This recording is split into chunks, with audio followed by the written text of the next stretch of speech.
Hello everyone, इस video में हम माध्य, माध्यिका, बहुलक एंड परिसर निकालना सीखेंगे सिर्फ 5 मिनट में। तो चलिए शुरू करते हैं।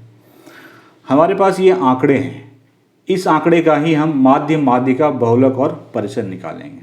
सबसे पहले इसका हम माध्य निकालेंगे।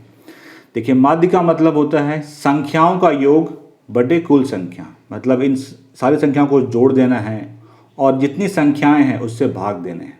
मेरा कहने का मतलब है पहले इन सारी संख्याओं को जोड़ दीजिए आप।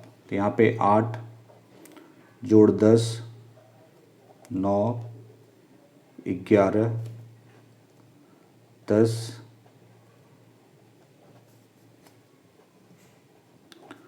12 जोड़ 8। सारी संख्याओं को जोड़ दीजिए और गिन लीजिए कितनी संख्याएं हैं। 1, 2, 3, 4, 5, 6, 7, 8, 9, उससे भाग दे दीजिए। संख्याओं का योग बटे कुल संख्या, इसको जोड़ेंगे तो ये 90 आता है। 90 बटे 9, 9 से ये 10 बार में कट जाएगा। तो ये जो हमारे पास आंकड़े हैं उसका माध्य हो गया 10। ठीक है, अब इसका हम परिसर निकालेंगे।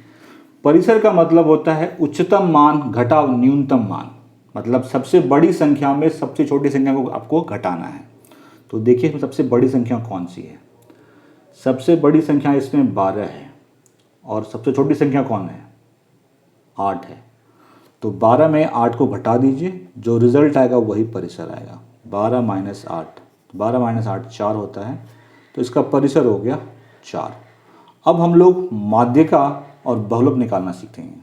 माध्यिका निकालने के लिए जो आंकड़े हैं हमारे पास, उस आंकड़ों को आपको आरोही क्रम या अवरोही क्रम में लिखना पड़ेगा।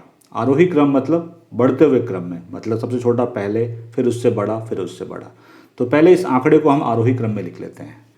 सबसे छोटा यहाँ पे 8 है, 8 2 बार आया है, एक बार यहाँ पे है, एक बार यहाँ पे। तो 8 8, फिर 9, फिर 10 है, 10 3 बार आया है, यहाँ पे है, यहाँ पे है और यहाँ पे भी है। 10 10 10, 11 एक बार है और 12 2 बार है। अब ये जो आंकड़े थे हमारे पास, ये आरोही क्रम में लग गए। अब हमें बहुलक और माध्यिका निकालना है। बहुलक का मतलब होता है कौन सी संख्या सबसे ज़्यादा बार आई है। तो देखिए इसमें कौन सी संख्या सबसे ज़्यादा बार आई है। सबसे ज़्यादा बार 10 आई है, 3 बार। कोई भी संख्या 3 बार नहीं आई है। 8 2 बार आया है, 12 भी 2 बार आया है, बाकी 1 बार आए हैं। 10 3 बार आया है। तो जो संख्या सबसे ज़्यादा बार आई है वही उस आंकड़े का बहुलक होगा। तो इसका बहुलक हो गया 10। क्लियर है, जो संख्या सबसे ज़्यादा बार आई है वही उसका बहुलक होता है। अब आते हैं माध्यिका पे। माध्यिका निकालने के 2 सूत्र होते हैं। पहला होता है कि ये सम संख्या है या विषम संख्या है। तो हमने देखा है कि ये टोटल 9 है। 9 क्या होता है, विषम संख्या। तो पहले लेते हैं केस 1। केस 1 है जब n यहाँ पे क्या है, गिन लीजिए, 1 2 3 4 5 6 7 8 9, 9 है। ये विषम संख्या है, लिख लीजिए विषम संख्या। जब संख्या विषम हो तो इसमें आपको एक जोड़ करके 2 से भाग देना है। तो 9 जोड़ 1 10, 10 बटे 2 क्या आया, 5। तो आरोही क्रम में सजाने के बाद जो 5वां पद है, इसको सबको कहते हैं पद।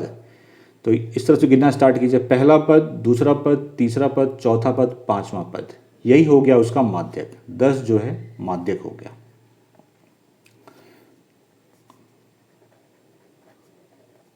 माध्यक इज 10। माध्यक का मतलब होता है बीच का मान, बीच की संख्या। अब देखिए बीच की संख्या है क्या ये। देखिए इसके बाद कितनी संख्या इधर है, 4 संख्या इधर है, और इसके पहले कितनी संख्या है, 4 संख्या है। तो ये बीच का हो गया।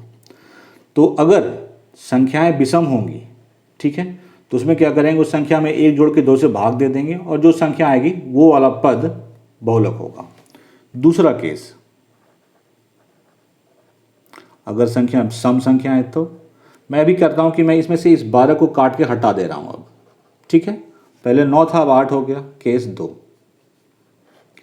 अब n बराबर 8 है, सम संख्या है। अब इस केस में हम माध्यक कैसे निकालेंगे, बीच वाला मान कैसे निकालेंगे? तो कुछ नहीं करना है, 8 को आप 2 से भाग दे दीजिए, कितना आया 4।